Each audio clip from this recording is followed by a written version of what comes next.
In the previous lesson, I discussed how to use the Trim tool to make edits in a sequence on the timeline panel. In this lesson, I'm going to talk about the other two commonly used tools, the Ripple Edit tool and the Rolling Edit tool. To follow along, go to the Working Files folder, open up Projects, and open up 0603 Ripple Rolling. This will look familiar to you. We've got the bike riding sequence and the 6 bike riding clips. This time we're going to use just 4 of them, at least at the get-go. So scroll down a bit, click on Bike Riding 3, and then shift-click on Bike Riding 6, and drag those 4 clips over here to the sequence. We have a 4-clip sequence now instead of 6, because I want to use those 2 low-angle shots here instead of the higher-angle shots. There we go. Now, let's take a look at the Tools panel here. The top tool, your go-to tool, is the Selection tool. That's on there by default. You almost always have that one selected. As you move around, the tool changes. It's actually a context-sensitive tool that changes to another kind of tool depending on where you're looking at it. If I go over here, I get the Trim tool, go down here, and I can control that little rubber band. Depends on where I put the tool. It changes into some other tool because it's a context-sensitive tool, but most times you use it as a trim tool like that. You also have a Ripple Edit tool there. If I click that, it's going to look just like the Trim tool, except it's going to be yellow. And here's the Rolling Edit tool. This will kind of look like the Ripple Edit tool. It's going to be red, but it works only when you hover between 2 clips. That means that you can change the lengths of both clips at the same time.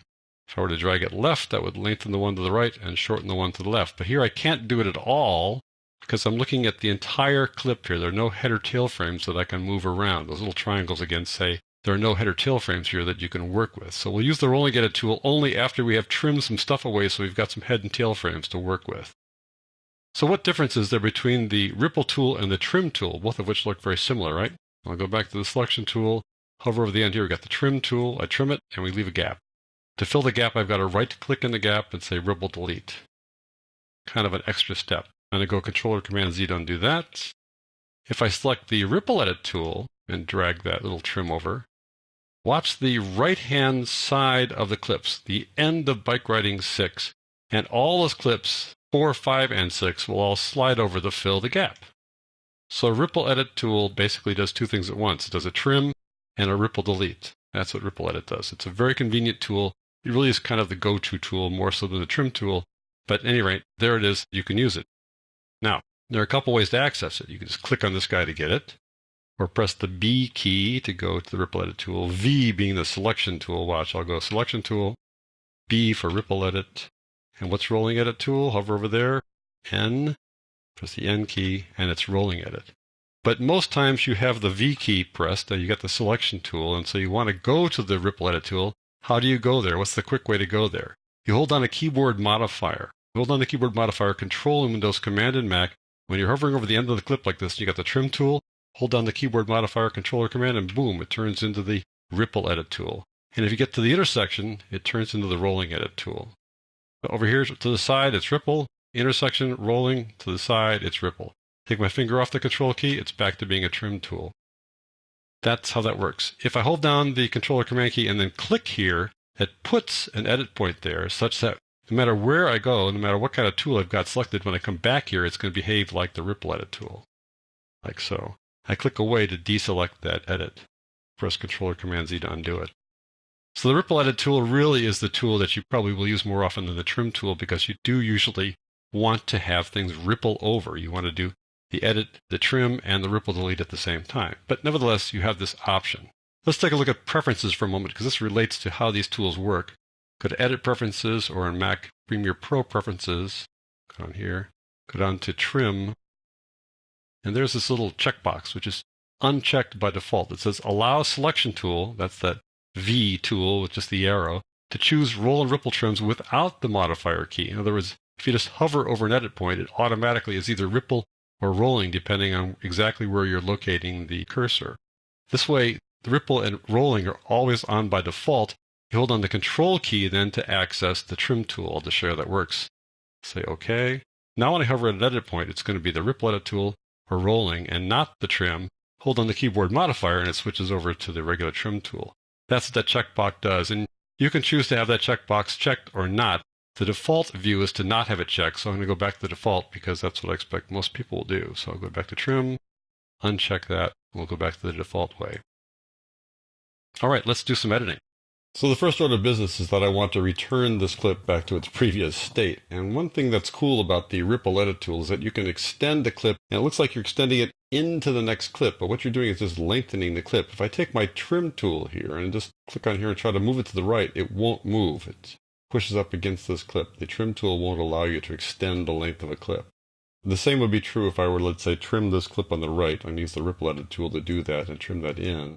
And now if I wanted to take the regular trim tool by clicking away and pushing it back, I can't push it back. I can't extend the length of a clip with the trim tool.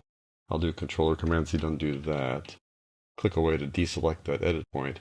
So what I want to do is I want to extend this guy back out to where it was, and then we'll work on it. So I switch over to the Ripple Edit tool by hovering near the intersection. If I'm on the intersection and press the Control or Command key, it turns into the Rolling Edit tool.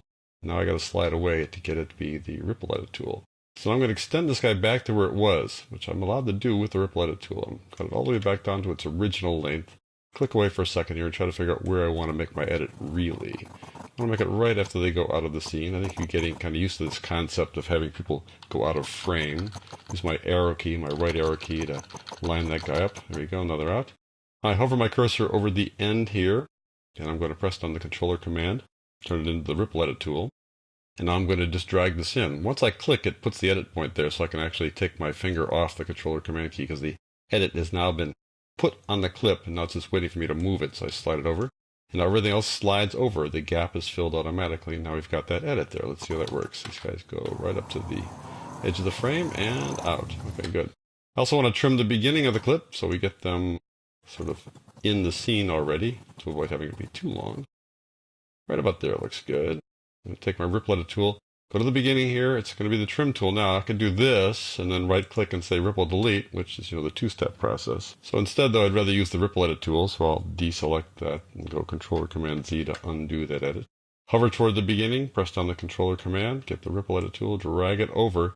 But now that gap that I created at the beginning is going to be filled because all the clips, all 4 of these clips are going to slide over to the left. Boom, there they go. So let's see what we've got there. Got them entering the scene there, and we're going to have them go through the frame, and great.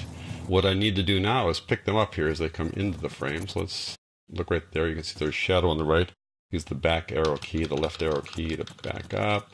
A couple more frames there, and now I'm going to do a Ripple Edit up to the current time indicator. So hover toward the beginning of the clip, turns into the trim tool, hold down the Controller Command. I'm going to put it right at the intersection to show you what goes on there.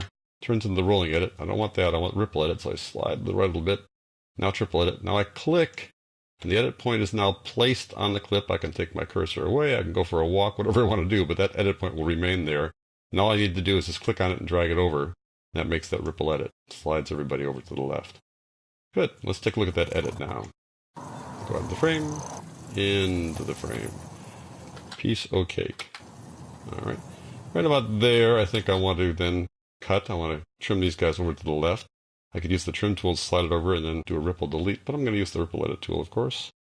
Hold down the Control key here. Get the Rolling Edit tool, so I need to slide over a bit, get the Ripple Edit. Click to make that edit mark, then drag it over, and we're done. Next order of business is to pick this guy up a little bit later in the clip, so I need to click away to deselect that edit point. Now I click again by holding down my Controller Command click to make that edit point. Drag over to that current time indicator. We've now got these edits. I'll show you the 2 of them there. Here's the first one. And then the next one will come up here in just a moment. There we go. And now we'll trim off the end of this one a little bit. Let's say we're moving along here and the camera starts sliding off right about there, so I'll do a trim back to there with the Ripple Edit tool. Hold down the Controller Command, get the Rolling Edit tool, slide off to one side, and get the Ripple Edit tool.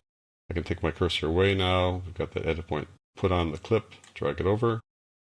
I've got that. And finally, I'm going to trim the end here, again to the point where I like that little pan. So I like to go 3 seconds before that pan just to let it sort of settle in. So it's 21:16 up here. So I'm going to go back to like 18:16 here. Go back to 18:16 or so, right around there. It doesn't have to be exact. I need to click away now to turn off or deselect that edit point. Now I'm going to put one here at the beginning by holding in the Controller Command key, and now I'll drag it over. Got it. Now if I do a Ripple Edit at the end of this clip, it doesn't really make much difference because there's no clip next to it.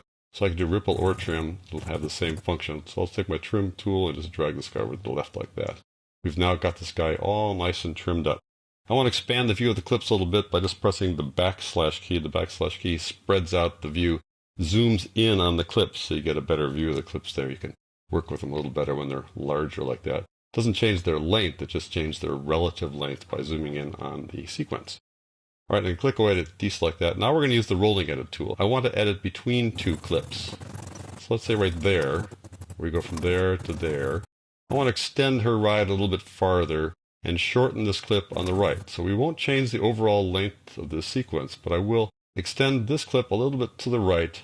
And when I do that, I'm kind of moving into this next clip. I'm going to roll the edit so that we roll this little edit point into the next clip a little bit and extend the one on the left, shorten the one on the right. The way to do that is to get a rolling edit tool. I hover at the intersection now, press down the controller command key, and there's the rolling edit tool, that 4-arrow thing. Now I just click on that. I can take my finger off the control key. Don't need to worry about what I'm holding over here. The cursor will always turn into the rolling edit tool where you've got that edit already placed. I can drag this to the right a little bit. Right about there. So I'm extending the clip on the left, the point of view, looking at the rider. I'm also shortening the clip on the right, shortening the introduction, the in point. Now I've just changed that edit. Let's see how that looks. Goes from there to there. That's good. Let's do the same thing back here. We got the folks going through the scene here. The timing is just right, I think. We can adjust it overall by putting a rolling edit there. So I'm going to hover over there, hold on the control key, at the command key, and turn it into the rolling edit tool. Click to place the edit there, and now drag it left or right. And the timing will be the same, just that they will not go out of frame here, and then we'll pause for a while until they come into frame on the right. Let's just see how that works. They don't go out of frame, then they come into frame, which is a bit of an awkward edit. I think you'll probably agree with that. But I'm going to go back and hover over there. The edit point's not gone away. It's still there, just that. So they do go out of frame. Maybe go a little bit farther out of frame, and that'll be about there. Here we go. Now let's watch it. Yeah, there you got it.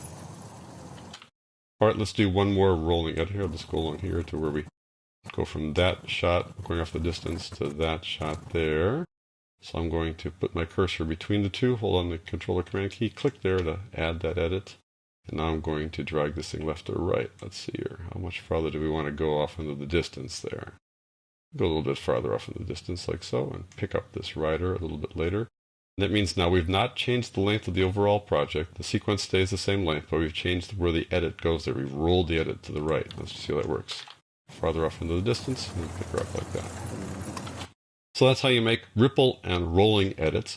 You might come to make ripple edits so often that you might want to switch the preferences so that when you click over an intersection, it becomes the ripple edit tool rather than the trim tool.